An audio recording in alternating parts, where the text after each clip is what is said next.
Fab Friday going on here. We're going to be making a bumper for an SR5 replica build. I'll throw up a picture of the bumper that we're making. This is going to be the rear bumper. I did the front bumper a long time ago, maybe close to a year. This has been a long build, but nonetheless. So what we're doing is we're making a rear bumper. It's kind of a box bumper or plate style bumper, and it's got those little bed protectors. So behind the fender well, between the fender well and the tailgate, that little piece. So I'm going to make that little part, and I'm going to use parts from some of the bend and braze bumpers. So I have the 8-inch wide bend and braze bumper on the table, and I had some of another bumper, another bend and braze bumper that I had just bent slightly, and those are going to be the side caps. So I have it set up here on the fixture table with two of the flat fixtures holding it together. I'm going to get it tacked up. I'm going to be using the Lincoln 140 HD. This is a small 110 MIG welder. Gas is on.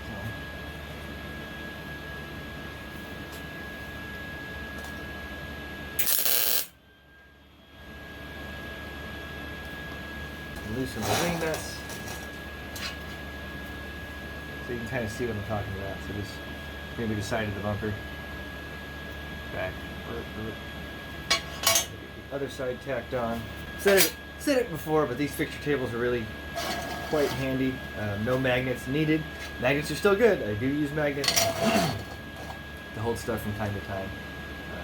But especially if you're brazing, it's easy to cook those magnets and render them useless. These don't affect the weld like magnets do. And I like these flat fixtures. I kind of just use them as clamps to hold stuff together. I don't know how else I would have held this without.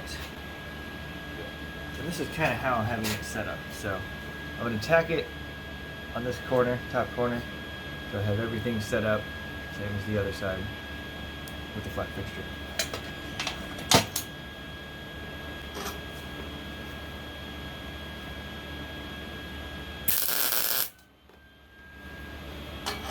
We got that tacked up. I'll bring the car over here and show you guys how it's going to sit. This is the truck. Woo! So that was the bumper that we made a while ago. And this is 2 pieces of 3/16 square bar to make these rectangular shaped sliders, which is what the guy has on his full-size truck that this is being modeled after. So now we have our rear bumper tacked up, the bend and braze. So I'm going to have to trim it back a little bit, but you get the idea for the design there. So it's going to kind of go back like that maybe. And there's the rear. Might try to do a hitch, some sort of a bracket for.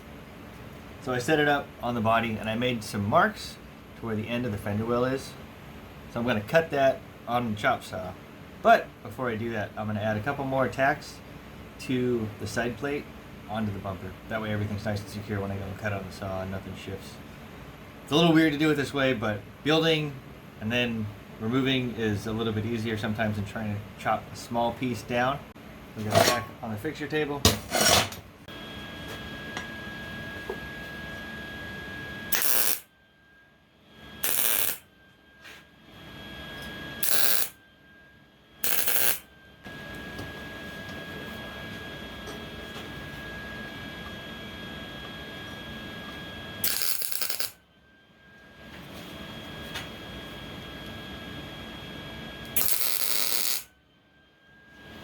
Okay, everything's tacked up, so this thing is pretty solid right now.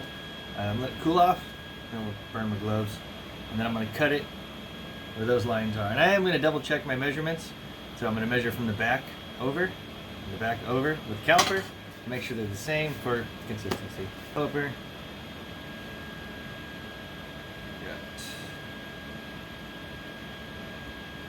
Good. 4. So I'm going to go on the outer edge of my mark instead of the inner edge, just to give me some room to work with. If it is incorrect, I can shrink it down. So this is my mini chop saw. So it's an angle grinder that's on a angle grinder stand. These are in the tools we use section. There's a link to it. Grizzly is this brand. They're inexpensive and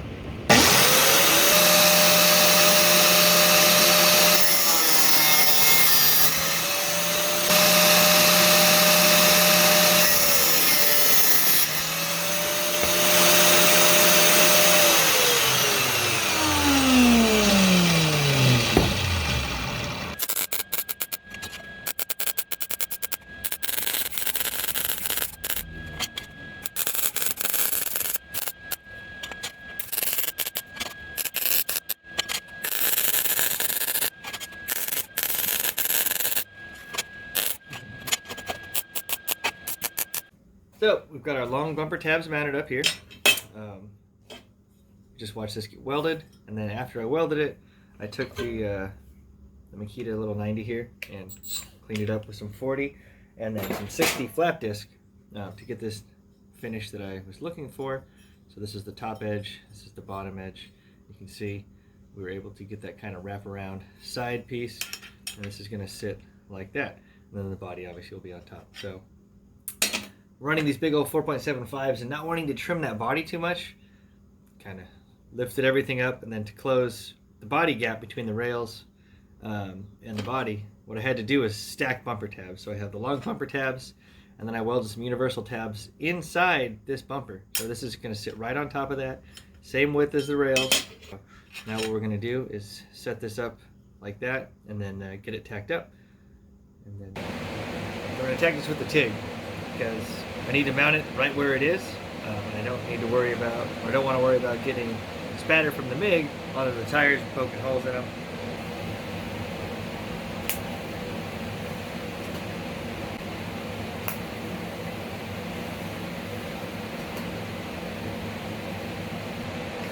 We can throw the body back on and make sure everything sits as I want it to.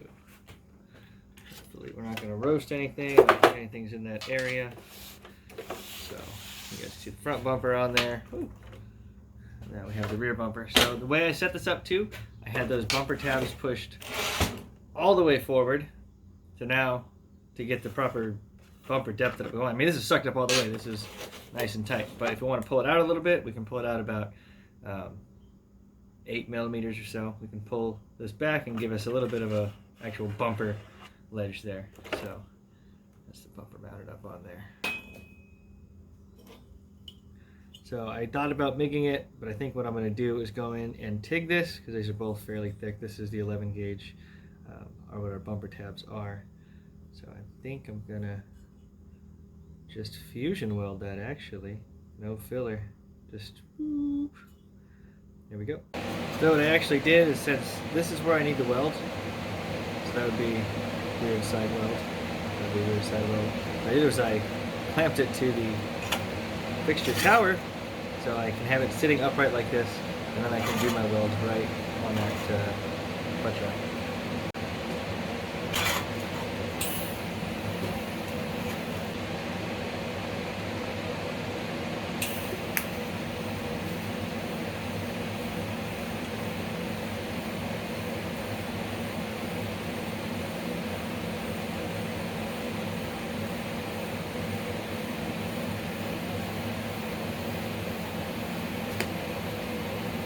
This around.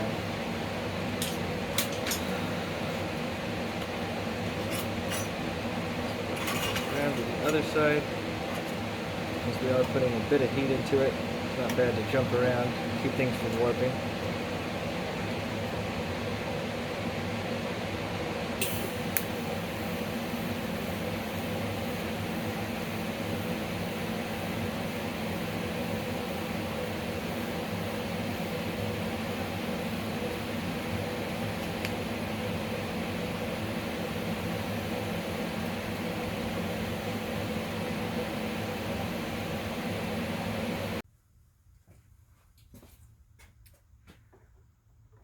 Alright guys, so there it is.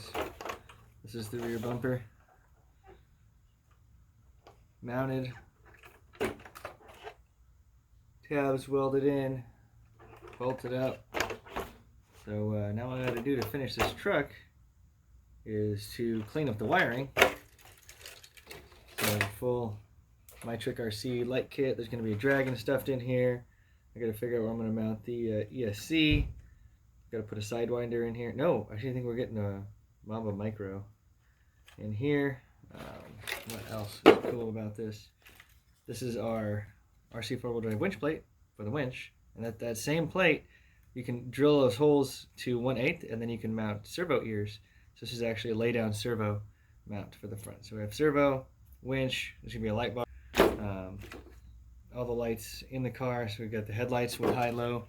So these actually have like a center light and an outer light, so you can do like low beam, high beam, all the running lights on there. And yeah, thanks for watching.